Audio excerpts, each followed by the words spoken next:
Coming up within the next 60 minutes, Teachers and Educational Workers Union of the Trades Union Congress still on strike despite calls by the National Labour Commission for negotiation. We'll hear from both parties. Also coming up, Electoral Commission readies itself for the December polls by sending ballot papers across the country. We're live on the ground as the EC is dispatching its last batch of ballot papers this morning. And another setback in Ghana's football as the Black Stars fail to qualify for the 2025 Africa Cup of Nations. We'll do some analysis this morning as we look at the way forward for the Black Stars. My name is Faustina Safo. Take a seat, be my guest.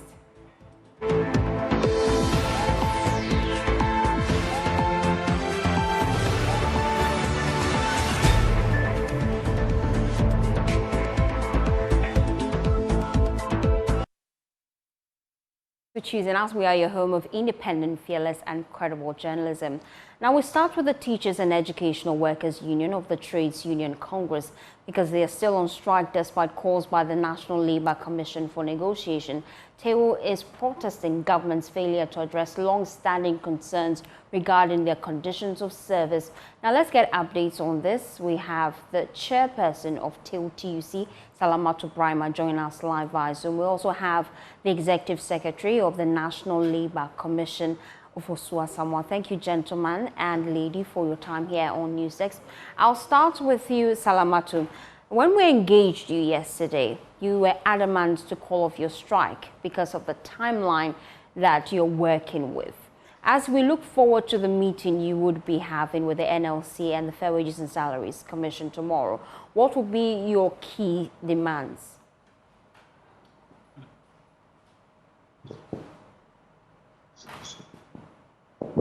Salamatu, you have to unmute for me to hear you clearly.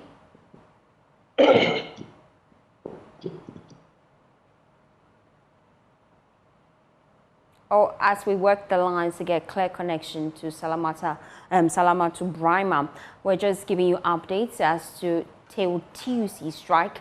It has entered day 2. We're just getting updates from them. We know that TEWU will be meeting with the Fair Wages and Salaries Commission as well as the National Labour Commission tomorrow. They have tabled their concerns and we just want to get updates. Salamatu, I'm hoping I have better connection to you now. I'm saying that ahead of that meeting, what are the key things you're looking forward to government addressing? Thank you very much, my dear, and good morning to your dear listeners. Good morning. So for our expectation is very clear. We said our conditions of service have expired and we need the conditions of service reviewed. So our expectation is that government will direct, the National Labour Commission will direct our management and Fair Wages to sit down and negotiate with us for us to have a reviewed conditions of service. So that is very clear. It's very clear. We want to review our conditions of service for the various organizations within TEWU, and that is Ghana Museums and Monuments Board, Ghana Library Authority, technical universities, public universities, and Ghana Education Service.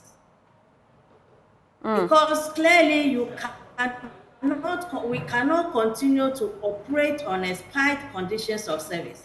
NLC knows that it is illegal to operate on expired conditions of service. You know, their status is equal to that of a high court. And they know that legally it is wrong to operate on expired conditions of service. So our expectation is for NLC to give a clear direction to the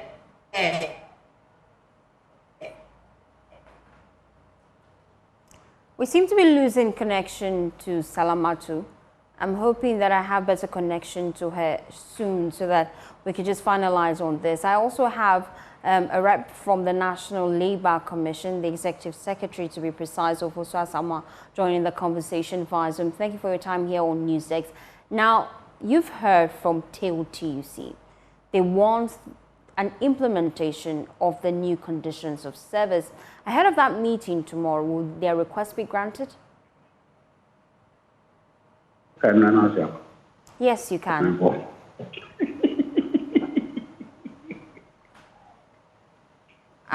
We'll still try and get the connection of Ofosu Asamoah just to get his response.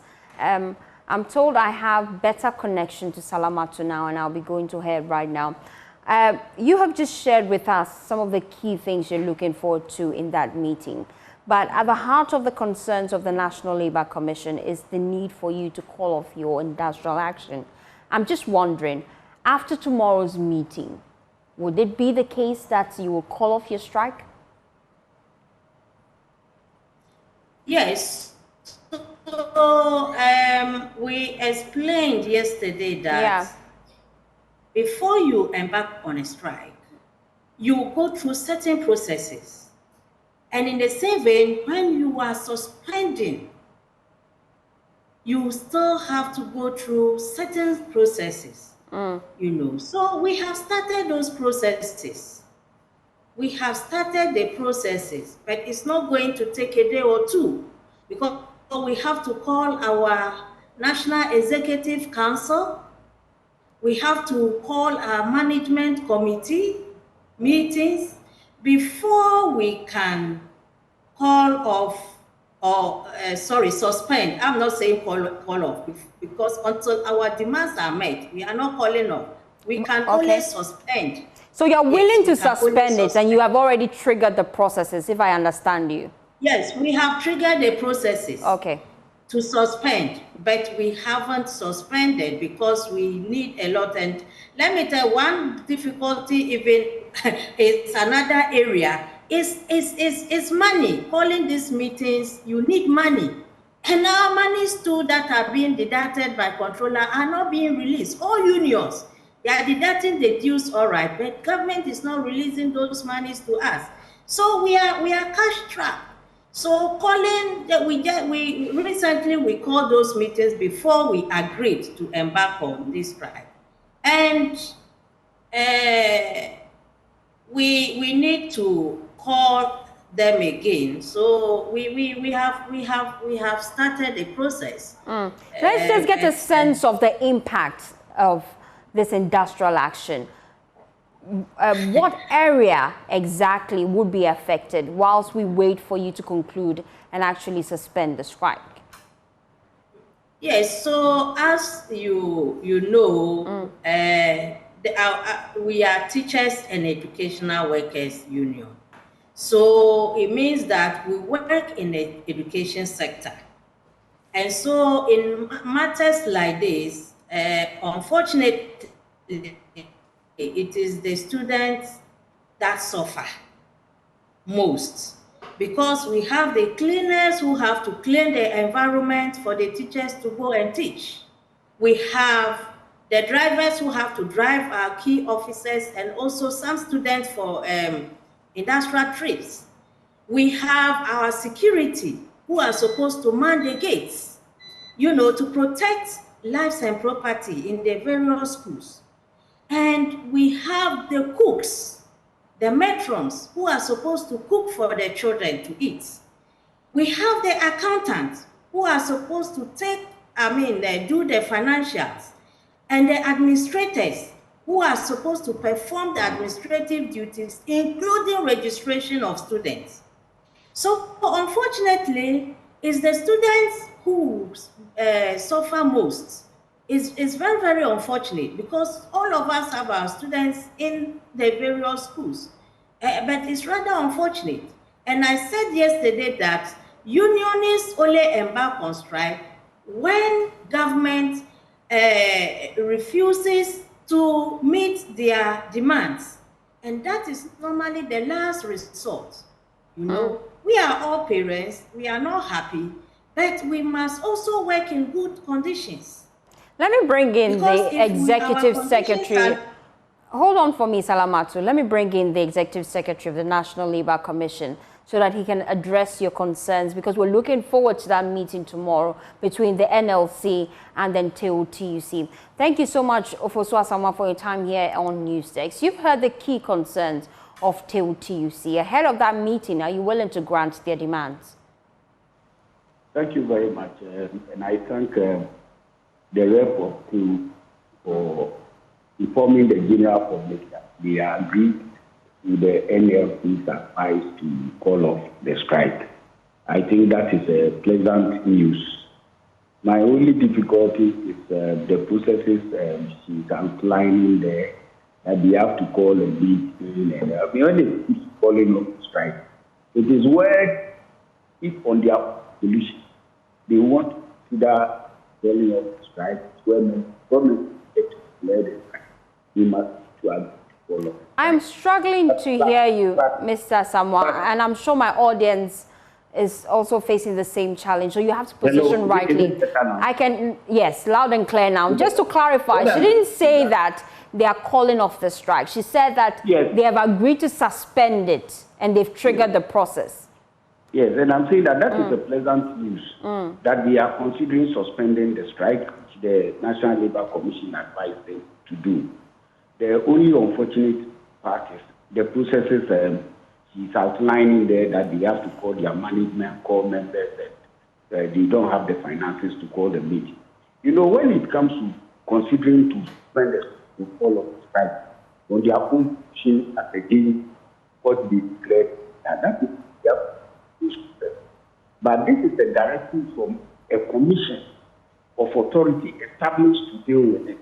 And we have given reasons by referencing Section 159 of the Labour Act, right, to justify why we are calling on them to not to engage in the industrial action they are doing now, as we have invited them and their employers or the other stakeholders to address their demands. They have genuine concerns. From what we have on our table, they have genuine concerns. This case is not new. They have appeared before the commission before.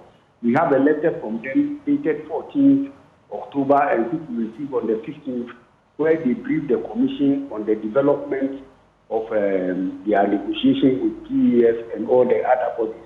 On the 30th of October, we received another letter from GES, which is part of the negotiation with them, informing the commission of the development and the number of meetings we have held.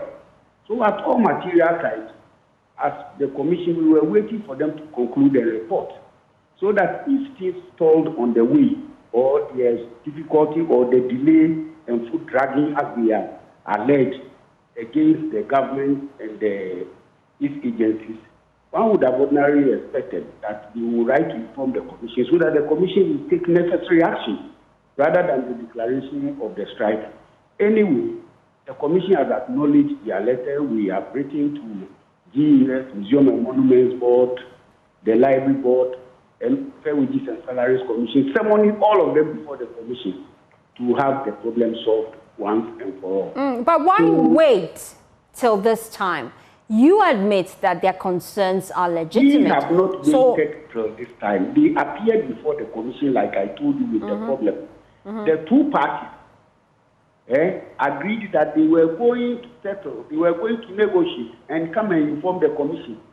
So the commission is waiting. They wrote to us of progress. TEWU wrote to us on the 14th of October. GES wrote on the 30th of October, addressing us on how development have gone.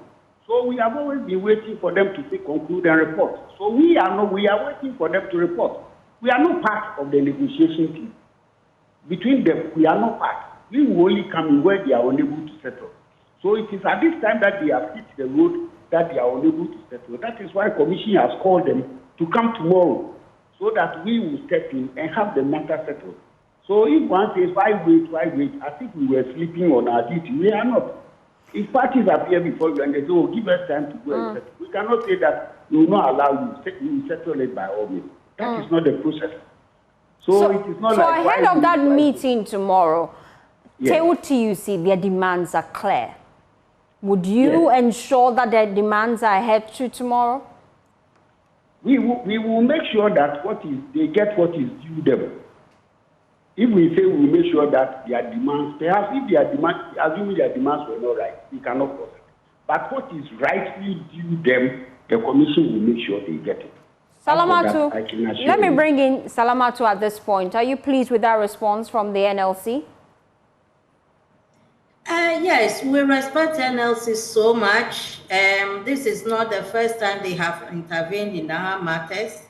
And we believe that when they intervene, things will work well for us. And so we trust them.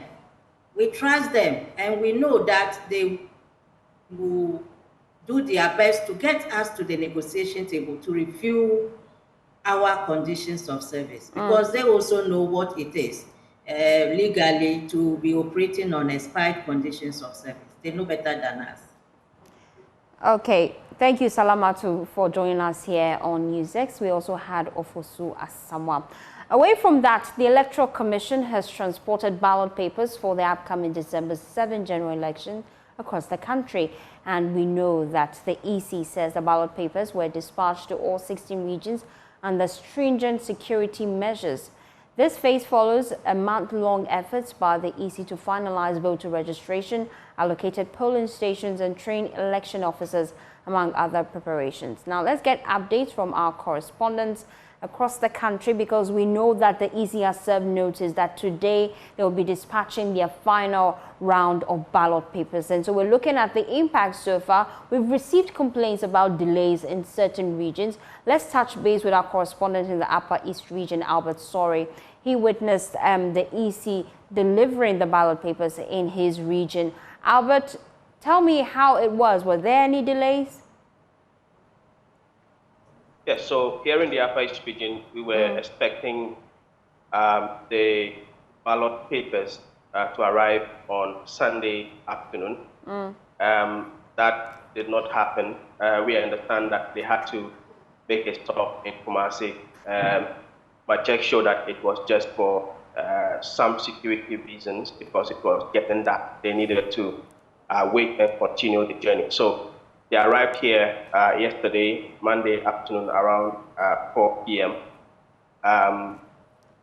They arrived at the regional police headquarters in Bolgatanga. This was where the ballot papers were uploaded in the presence of security personnel, some representatives from the political party were all there to ensure that everything was satisfactory to them. To interview me.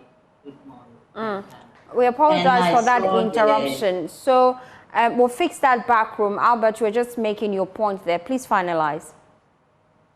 Yes, so they continued from that point, from 4 p.m. Up to sometime before 8 p.m.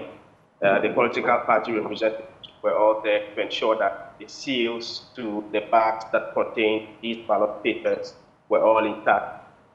They all agreed to open a bag per ballot papers that are assigned to each of the 15 constituencies in the Upper East region, and randomly checked to ensure that the serial numbers matched with what they have. And they then proceeded to store the ballot papers in the armory of the Upper East Regional Police Headquarters. There weren't any incidents whatsoever. Both parties, when we spoke to them, the NDC and the NLC, all agreed that the results were respected. Thank you, Albert. Sorry, unfortunately, we have that interruption there. Let's take you now to Tamale. Martina Bugri is on the grounds for us. Martina, what happened in your region? For the northern region, they are yet to receive their badge. I checked with the EC office this morning, and the authorities are telling me that the region is yet to receive their own. He's unable to tell when it will arrive. So he says that they are expecting it, but he's unable to tell when it's arriving. He says that there are some issues. It's not ready yet. That's the information he's given. It's not ready yet. And so when the northern region is ready, we'll be told so that we can come and witness the arrival. But for now, the northern region is yet to receive its ballot papers. Is there any timeline allocated to that? No, when I spoke to the EC director, all he said was that it's not ready yet. They are expecting it, but for this week, not yet. Martina Bugri, thank you so much for giving us that update that the Northern Region Zone, they haven't received their ballot papers yet. Let's take you now to Bono East. Anas Sabit is on standby for us. Anas, what can you report?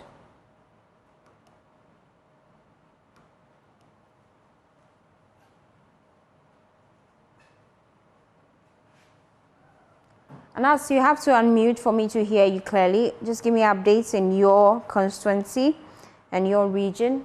Have they received their ballot papers yet?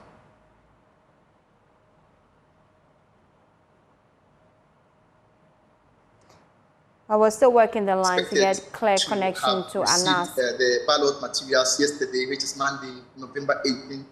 But unfortunately, the materials did not arrive as planned. I engaged the regional EC officer, Dr. Gabriel Deyeboa, and the message he gave us is that they were expected to bring the presidential and then later the parliamentary, but later the information they received is that the EC or from Accra, they are bringing both materials together, maybe today or tomorrow. They've not yet confirmed whether their materials will be arriving today or tomorrow, but certainly within the week, the materials will be in the region, and the regional office will be receiving them at the regional police command. And as and when they arrive, they will get us involved, and then we will have our listeners of US updated on that. Have they explained the reason for the delay, really?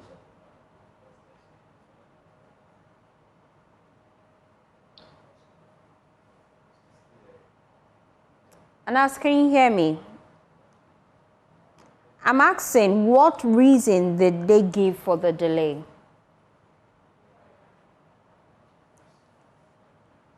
Unfortunately, I seem to have lost connection to Anas. We're just giving you updates across the country. We know that the Electoral Commission will today complete the distribution of ballot papers for the December polls. We're keeping our tabs on that. We'll give you updates in a subsequent bulletin. Now, let's shift attention now to the economy. The Ghana cedi is on a rebound, slowly appreciating against major foreign currencies. Well, checks this morning reveal the cedi now sells at 15.9 to the dollar, 20.2 to a pound, and 16.7 to the euro. Now, what's accounting for this, and can it be sustained? Let's speak to Professor Patrick of the University of Ghana Business School. He joins us live with more. Professor Patrick Isuming, thank you so much for your time here on News 6. We're seeing some gains really with the cedi. What are the indicators? Good morning and good morning to viewers, and thanks for having me. Thank you for your time. I mean, it's really difficult to put a handle on it. There has not been much change in the fundamentals to explain why we are seeing the gain the cedi is making. It's not clear whether the DOG is releasing more dollars than expected, or so clearly. I think it's difficult to put a handle on it, but I think it's a little bit too early to say this is a clear pattern. We probably have to wait for about a week or two more to see. When a clear pattern emerges, then we'll be able to see exactly what's going on. Does this have anything to do with the festive season or the fact that we're approaching a political season? I mean, generally, when we are in that kind of season, what we should see is more pressure on the currency. Okay. Usually at this time of the year, we probably be receiving our syndication, cocoa syndication, and that should be a boost. But at this point in general, people are trying to stock for the festivities, so there's usually pressure on the cedi. Even though the last 2 years, around this time, the cedi has been relatively stable. But note that this year, we are obviously not going to receive any syndication, either by accident or design. So it's not too clear why the cedi is performing the way it is doing this week and last week. Now, looking forward, you're quite skeptic about how sustainable these gains would be. Moving forward, your thoughts on how we can sustain them? I think we have to be clear that there's no short-term solution. There's no quick fix to fixing to the city. It's going to take a little bit of time. The measures that will strengthen the city in a sustainable manner are longer-term measures, i.e. changing how the economy is financed and making sure that we get more export proceeds. And then, if possible, some of the things that we import that we can produce locally, making sure that we are producing them locally. So those are things that don't happen in a matter of half a year or 1 year. Those are longer-term things. In the meantime, sometimes when we receive short-term flows, that usually helps to strengthen the city, but those ones are only short-term reliefs. The longer-term reliefs are the more important things that we should be doing. Thank you, Professor Patrick Asumin from the University of Ghana Business School.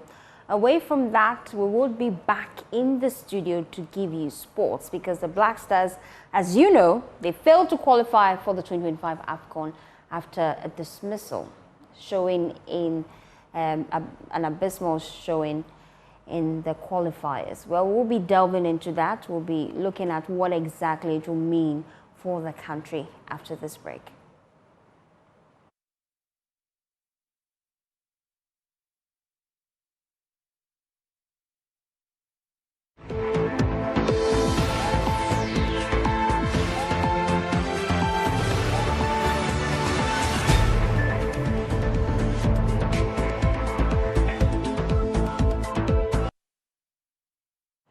Well, I've always maintained that I feel like I'm in a toxic relationship with the Black Stars. Well, this failure has reignited concerns over the team's management, including frequent changes to the Black Stars coaching staff and persistent interference from GFA.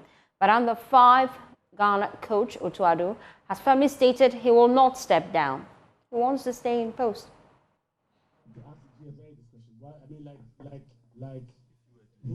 It's the same like that's why the background was important. It's the same like if we turn things around, For me, because the questions were good. Okay, go tell the person. No. I'm just saying. You're a good journalist in my eyes. Just don't take it personal. If I would say you are bad, then I will ask you would do it. You would do it. It's like I mean. No, but that's.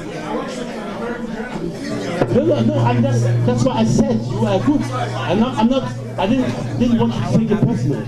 No. So I'm saying you're good because for me the question you asked were good. But then if you think like you said, then you're a good journalist, and I ask you resign, would you resign? You say no.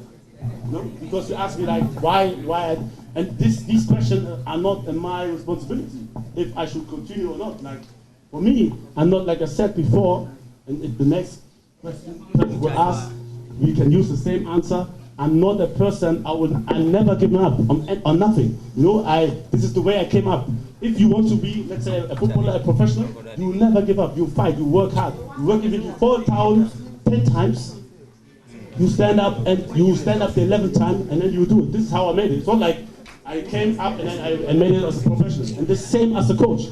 As a coach, it's not like, somebody will just give you anything for granted, a badge. You have to work hard. You have to have teams. You have to work with them. You have to surely get results, which were not there, 100%. This is my responsibility, no one else. And surely you will fall down as a coach. I can give you a lot of examples and we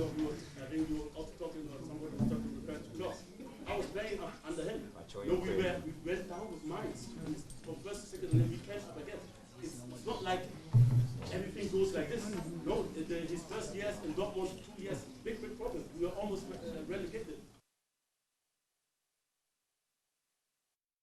Otuado there, refusing to step aside. Let's bring in Nana Agyemang. He's a football coach and also a football pundit. He joins us via Zoom. I also have Sam Johnson. He is a former Black Stars player. Thank you, gentlemen, for your time here on Newsdesk. I'll start with you, Nana Agyemang. Let's look at our performance against Niger, 2-1, abysmal. What exactly is wrong? It appears we've fallen very far from grace.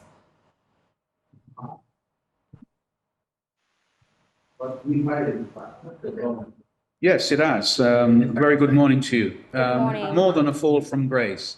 It's been something that's been happening for some time now. And I think this is the culmination of poor management decisions, the monetization of the Ghana Black Stars and the commercialization of the Ghana Black Stars. We have not been utilizing a comprehensive selection criteria. What we've been doing is selecting players that have some connection with us in terms of the agencies, etc., with the hope that even if a player sits on the bench, that he will be seen by other clubs outside of Ghana, and of course that will generate revenue for whoever is within the management team or whoever is associated with those in the management team, and so they can make money. So it's taken a while to get to this point, but you know, these are part of the problems. I mean, there are wholesale managerial problems with the senior national team. I think for one, you know, those who manage the senior national team and the other national teams believe that these teams belong to them. They don't seem to recognize that it's money that is given to them through the Ministry of Youth and Sports. And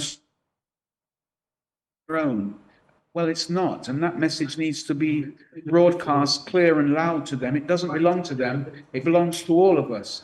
And we are not going to sit by idly and just watch them now tell us, oh, we've still got the World Cup. We don't want you to go to the World Cup because we don't want you to squander any more of our money and come back with your non-achieving selves, you know, after you've had a nice time wherever you may be, etc., etc. We don't want that. Rightly. But let me bring in Sam Johnson. He's a former Black Stars player.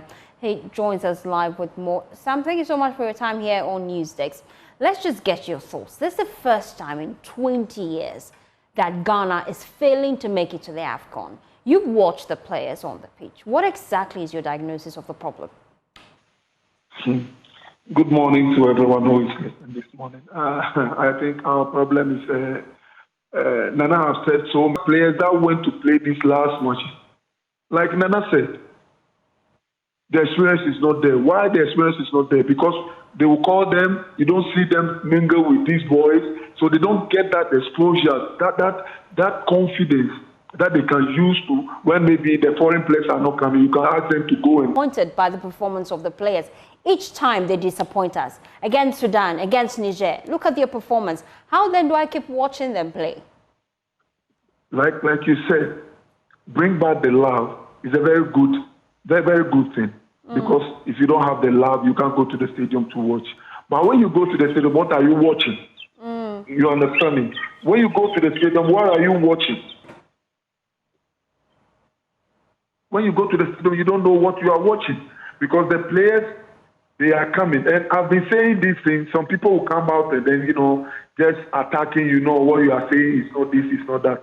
But when we are talking about commitment, it's not only taking your flight and come to to Ghana and come and play for Ghana. That is the commitment we are talking about.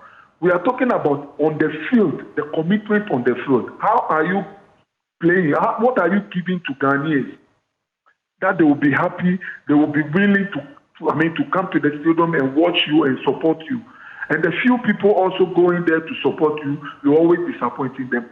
Because if we see them, nobody can tell me the boys are no good. Because we can see what they are doing out there every week. So why if they come here, they can't put that effort. Like Nana said, somebody who said, okay, I want to look, football, you can get injured. Even running, you can get injured without somebody knocking you or anything. So if you can't play, hey, I can't play for Ghana because my leg is very, very expensive and I can't come in and put in my leg, so I'm not coming. Let those who want to do that come in and do it. Those who don't want to put in their legs, let them stay out so that we know that we have committed people on the field to play, not committed people to pay, to buy, to get the ticket and just come in and come and do whatever they want to do here. As a former player, what are some of the lessons you've learned on the field that you feel that our team is lacking? In Newsdesk earlier, we spoke to Coach and Pundit Nana. Thank you so much, gentlemen, for your time. Now, we will be doing business news after this breather.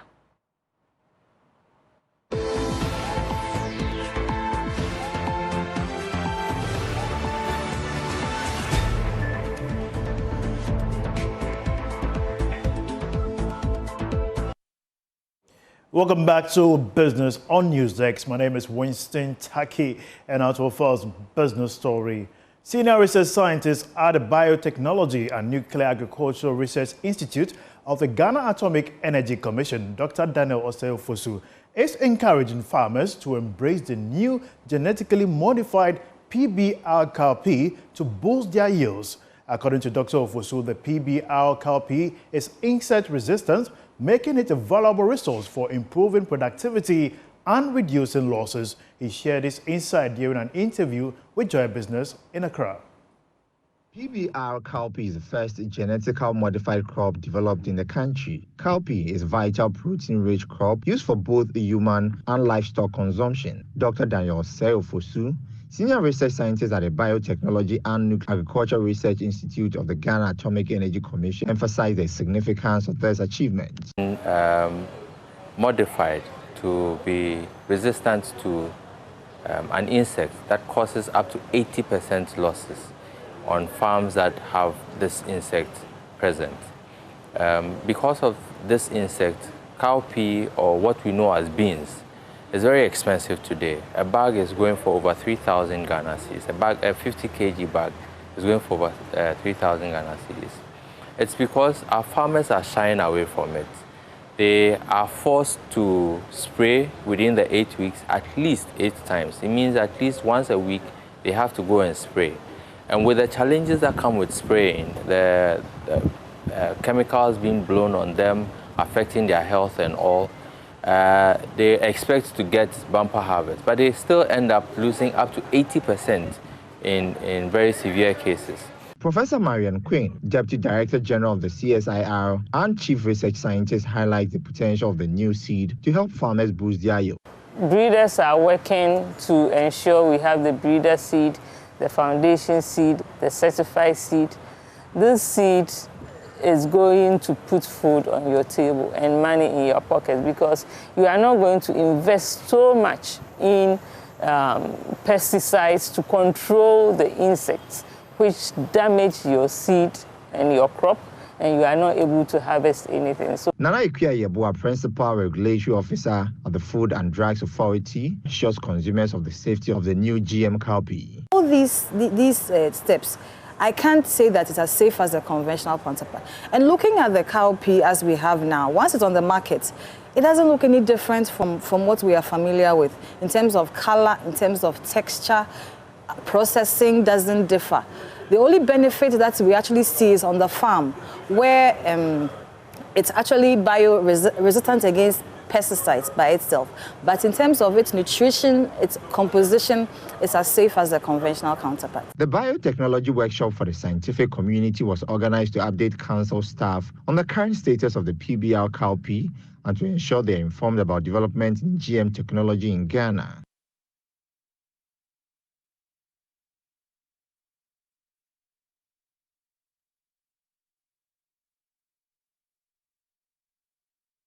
That'll be all for business here on NewsDesk. My name is Winston Taki.